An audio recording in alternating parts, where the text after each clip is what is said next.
पाकिस्तान ने इंडिया के 36 border areas की लोकेशन और मिलिट्री बेस पर अटैक करने की कोशिश की, लेकिन इंडिया के शानदार एयर डिफेंस सिस्टम ने इन सभी ड्रोन और मिसाइल्स को ऑलमोस्ट जमीन पर पहुंचने से पहले ही डिस्ट्रॉय कर दिया। इंडिया के एयर डिफेंस सिस्टम में मल्टीपल लेयर की सिक्योरिटी लगी हुई है। हम वन बाय वन बात करते हैं। सबसे पावरफुल इंडिया का एयर डिफेंस सिस्टम S-400 है, जो रसिया से हमने खरीदा है। इसमें लगे मिसाइल 400 किलोमीटर की दूरी तक के किसी भी मिसाइल, ड्रोन, फाइटर जेट को हवा में ही डिस्ट्रॉय करने में सक्षम है। और सबसे अच्छी बात यह मोबाइल एयर डिफेंस सिस्टम है, जिसको जरूरत के हिसाब से अलग अलग लोकेशन पर ट्रक की हेल्प से ले जाया जा सकता है। अब इस सिस्टम में मल्टीपल डिवाइसेस होती है। सबसे पहले काम होता है टारगेट को डिटेक्ट करना, जिसके लिए ट्रक पर माउंटेड यह रडार 600 किलोमीटर की रेडियस तक किसी भी ऑब्जेक्ट को डिटेक्ट कर सकता है। अब इसकी टेक्नोलॉजी इतनी एडवांस है कि यह इस रेंज में high speed jet, high altitude missile और गाइडेड क्रूज मिसाइल जो लो एल्टीट्यूड पर फ्लाई करती है, उनको भी यह 600 किलोमीटर की दूरी तक पकड़ लेता है।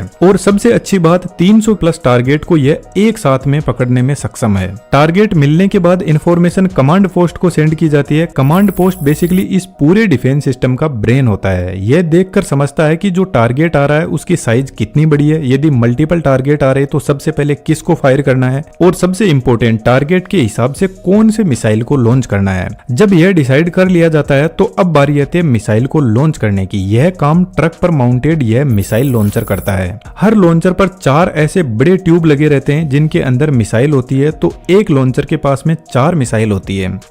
लेकिन पीछे लगे कमांड यूनिट और रडार मल्टीपल ऐसी मिसाइल लॉन्चर को एक साथ में कंट्रोल कर सकते हैं। तो एक जो स्क्वाड्रन होता है उसमें टोटल 8 से 12 लॉन्चर यूनिट होते हैं। तो यदि 8 लॉन्चर यूनिट है तो 32 मिसाइल एक स्क्वाड्रन में होंगे। और इंडिया के पास में टोटल 5 स्क्वाड्रन है, जिसमें 160 missile any time stand by mode पर खड़े हैं, जिसका मतलब है इनको सिर्फ कमांड यूनिट के ऑर्डर का इंतजार रहता है। यह जो लॉन्चर यूनिट होता है यह कोल्ड लॉन्च टेक्नोलॉजी यूज करती है, जिसमें ट्यूब के नीचे एक गैस जनरेटर होता है और इस गैस जनरेटर में एक सॉलिड प्रोपेलेंट फ्यूल को भरा जाता है। तो जब मिसाइल लॉन्च होती है तो इस प्रोपेलेंट के अंदर एक हल्की चिंगारी से आग लगाई जाती है और यह प्रोपेलेंट इस टाइप का होता है कि यह कम टेम्परेचर पर जलने लगता है और हाई गैस आउटपुट देता है, जिससे कैनिस्टर के नीचे की साइड में हाई प्रेशर जनरेट होता है। लगभग 50 से 100 बार का प्रेशर जनरेट कर देता है। यह प्रेशर पिस्टन पेड पर जाता है और पिस्टन पेड ऊपर उठने लगता है मिसाइल को लेकर। सबसे पहले प्रेशर से ऊपर का जो केप है वह ब्रेक होता है और मिसाइल बाहर निकलती है। यह प्रेशर इतना ज्यादा होता है कि यह मिसाइल को 20 से 30 मीटर तक ऊपर फेंक देता है। उसके बाद में मिसाइल के अंदर सॉलिड प्रोपेलेंट फ्यूल होता है, वह बर्न होना स्टार्ट होता है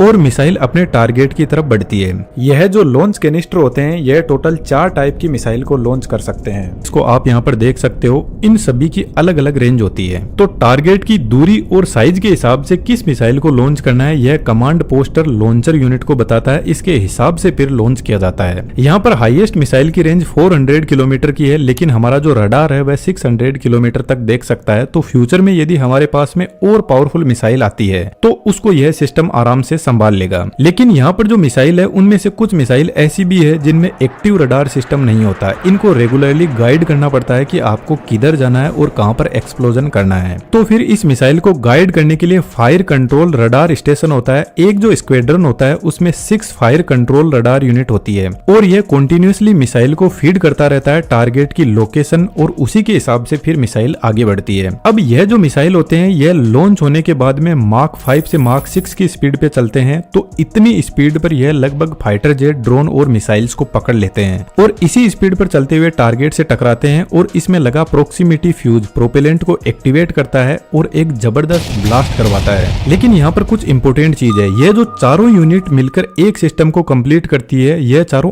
अलग अलग जगह पर होते हैं जिनकी लोकेशन जनरली किसी को पता नहीं होती। तो पाकिस्तान के जितने भी मिसाइल्स और ड्रोन आए थे उनको इसी सिस्टम ने हवा में ही डिस्ट्रॉय कर दिया। लेकिन एक बात सोचने की है, यदि मान लो कोई छोटा ड्रोन आ रहा है और उसको यदि हम मिसाइल से उड़ा रहे हैं तो यह कोई समझदारी वाली बात नहीं है, क्योंकि 5 रुपए की चीज पर 100 रुपए खर्च करना थोड़ा अनफेयर लगता है। तो फिर हमारी गवर्नमेंट ने और भी एयर डिफेंस सिस्टम की लेयर्स को इसमें ऐड किया, जिसमें सबसे पहले ऊपर नाम आता है आकाश एयर डिफेंस सिस्टम, और सबसे अच्छी बात यह है कि यह अपना सेल्फ मेड इंडिया का है, जिसको डीआरडीओ ने बनाया है, और यह सिस्टम 2007 से ही एक्टिव है। यह सिस्टम टोटल 3 मिसाइल्स यूज करता है और तीनों की आप रेंज देख सकते हो, जिसमें मैक्सिमम रेंज 70 किलोमीटर है। इस सिस्टम की स्पीड S-400 वाली मिसाइल से लगभग हाफ है, मार्क 2.5 तक। अब जो मिसाइल की वर्किंग होती है वह लगभग सभी की सेम ही होती है। मिसाइल के आगे के पोर्शन में इनका नेविगेशन सिस्टम और कंप्यूटर सिस्टम होता है, सेंटर में वॉरहेड होता है जो फाइनली टकराने के बाद में एक्सप्लोजन करता है, और लास्ट में सॉलिड प्रोपेलेंट मोटर होता है जो मिसाइल को आगे बढ़ाते हैं।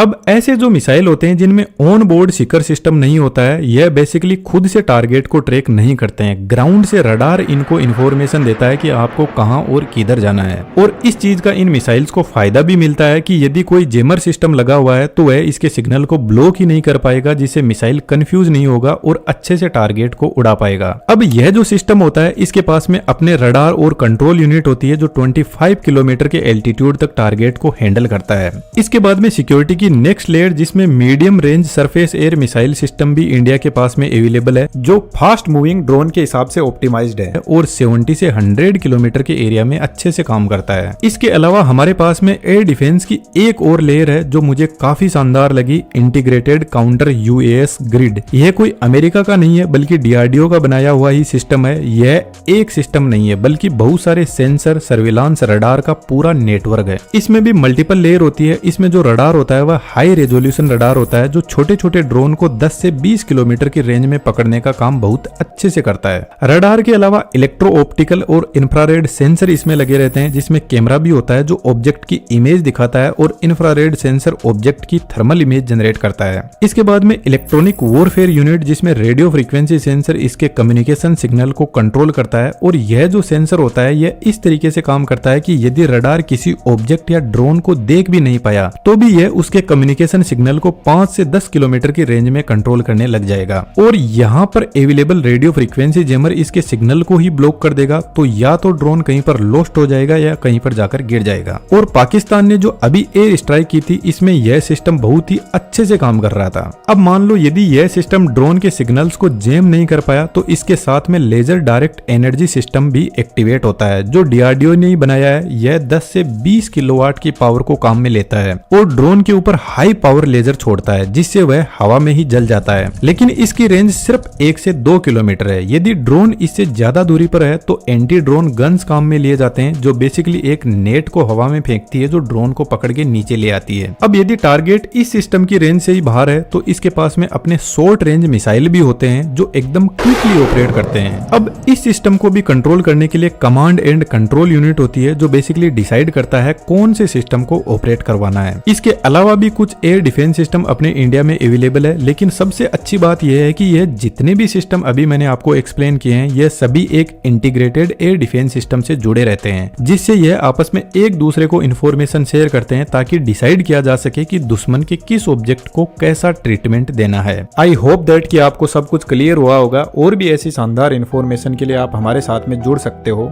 जय हिंद, जय भारत।